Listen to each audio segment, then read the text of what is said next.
Donc en petit c, on demande de déterminer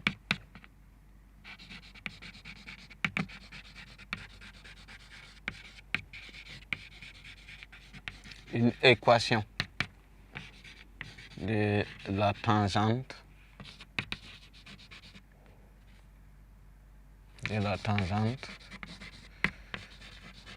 au point M, au point M puis 8e. Donc, le cours a dit que si le vecteur dérivé, si celui-là, il n'est pas nul, alors la courbe là admet une tangente dont le coefficient directeur serait tout simplement x' sur y' sur x' de t0. Donc le coefficient directeur, m ici, ça fera y' de pi huitième sur x' de pi huitième. Donc ici, ça sera moins 2 au niveau du vecteur facilement sur 2. Donc ça fait moins 1. Le coefficient directeur, c'est moins 1. Donc la tangente t a pour équation y égale à quoi? Moins 1 facteur de x moins x de pi huitième. Plus tout simplement y2 pi huitième. Donc ça sera moins x. Bon, avant de développer d'abord, il faut que je remplace x. Alors x de pi huitième, c'est ça qui est là. On a trouvé 0. Et y de pi huitième, c'est ça qui est là, 4. Et donc on aura tout simplement moins x plus 4. Donc voici l'équation de la tangente en t égale à pi huitième. Donc voici comment on retrouve les équations des tangentes. Donc ici on a pris une tangente qui est oblique. Bon, il y a des cas où la tangente est verticale ou soit horizontale.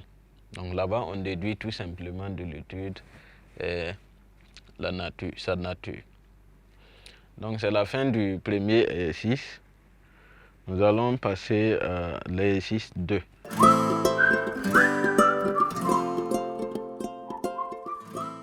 On dit dans le plan rapporté à un repère OIJ, unité 4 cm, on donne une courbe paramétrée C.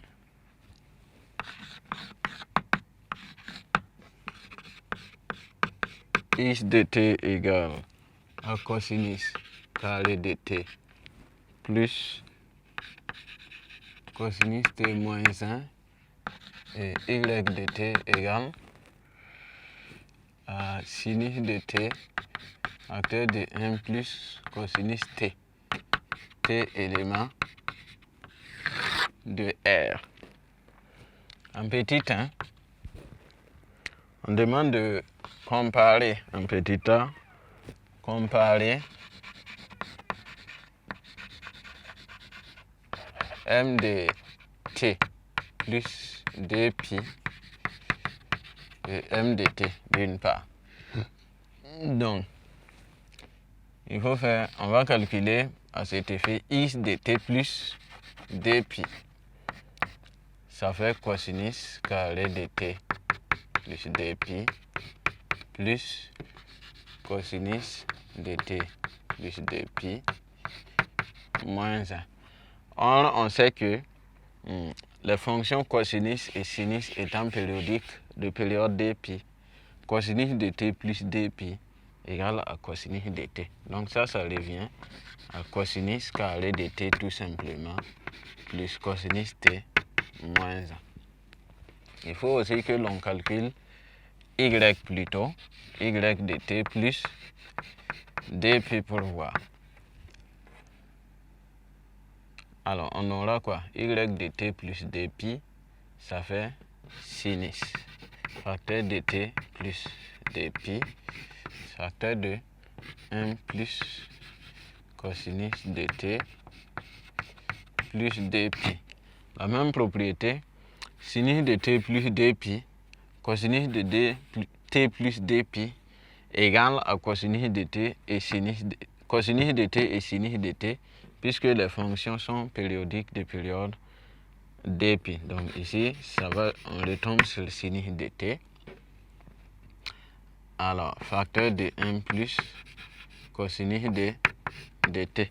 Donc, qu'est-ce qu'on obtient? On obtient ici que c'est la même chose que x de t. Et ici aussi, on obtient la même chose, y de t. Et qu'est-ce qu'on dira? Donc, x de t plus dpi égale à x de t. Y de t plus dpi, ça, on retombe sur y de t. Et on veut comparer. Donc, comparer, on dit que dans x de t plus dpi et x de t, ce sont les mêmes points. Donc, les points x de t, je dis x, m de t plutôt. M de t, le point M de t.